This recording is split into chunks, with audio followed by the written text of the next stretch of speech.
Anies bilangnya siap dan ternyata amburadul.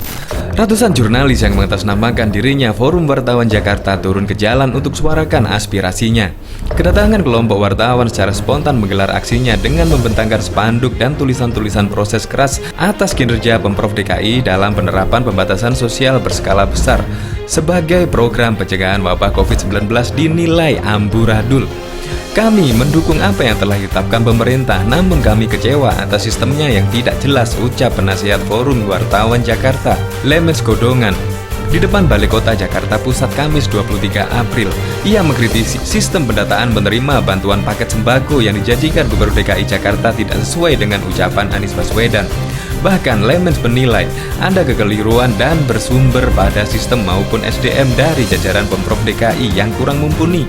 Warga DKI yang terdampak semua menunggu realisasi yang dijanjikan Anies, tapi faktanya tidak jelas, kritik Lemens.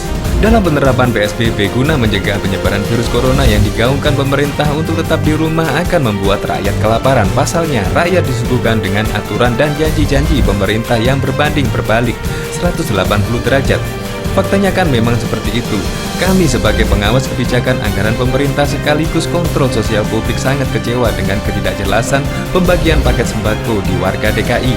Kita bisa hitung pakai logika saja bahwa 70% warga DKI sudah diambang kepanikan akibat tidak adanya sistem yang baik, ulasnya. Itu namanya diskriminasi. Karena kami yakin adanya oknum dari Pemprov DKI sendiri yang menjegal surat kami sehingga tak mendapatkan disposisi Pak Gubernur.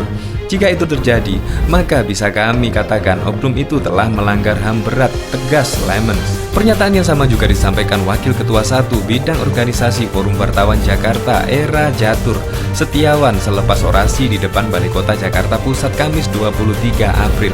Ia menyayangkan Gubernur Anies Baswedan tidak mendengarkan jeritan warganya. Anies terkesan tak melihat warga secara langsung di lapangan. Dia hanya menerima laporan-laporan dari para pembisiknya, padahal di lapangan terdengar dan terlihat warganya hampir terkapar, jejer Esa. Dengan peristiwa itu, melalui Forum Wartawan Jakarta menawarkan solusi terbaik. FPJ menawarkan dibentuknya hotline call center di luar dari instansi pemerintah Provinsi DKI Jakarta, karena ia menilai dengan sistem yang dibangun FBJ akan membantu Pemprov DKI Jakarta dalam hal pendataan penerimaan bantuan dan data berapa banyak warga yang tak menerima. Sistem itu bekerja update per 6 jam sekali dengan hasil input setiap RT, RW, dan kelurahan, urainya. Ia juga menambahkan, selain pendataan yang akan dilakukan FWJ di lapangan, pihaknya membuka pengaduan secara online dan langsung diterima serta direpot langsung. Selama ini kan hotline hanya ada di Dinsos, dan warga mengeluh karena pengaduan warga terkesan dibiarkan dan diabaikan. Bahkan untuk masuk ke sistemnya aja susah, sindir Esa.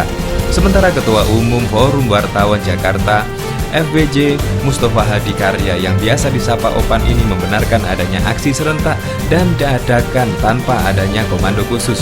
Ini aksi dadakan loh atas banyaknya laporan masyarakat ke kami. Selain dari teman-teman wartawan di lapangan, kami juga menerima banyak pengaduan warga soal tak meratanya subsidi pembagian paket sembako yang dijanjikan Pak Anies. Terang Opan.